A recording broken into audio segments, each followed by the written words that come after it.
Together, I was quite right to wait until the tail end of its theatrical run to see it, and during the day as well, on a weekday, no smug young couples giggling at each other through the film. I'm a misanthropic cretin. And I was literally the only person in the cinema. And I quite enjoyed it, I think. Well, as a black comedy with grisly set pieces, it was pretty fun. As elevated horror, well, I hate the idea or ideation of elevated horror as a conscious, self important, fake substance which proves the work has no substance movement of sorts, although Together's ideas are on its sleeve enough that it doesn't feel at all pretentious for what it's worth, although some may still think it is valueless and stupid.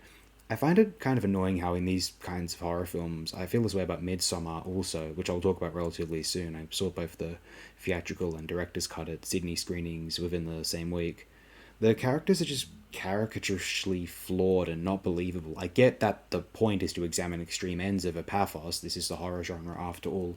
Although I found the rudeness, lack of sympathy, and selfishness of some characters, or all, in Together and Midsommar, to be highly unrealistic and cartoonish, even for a predictable wailing misanthrope like me, though then maybe I just don't get out much or enough.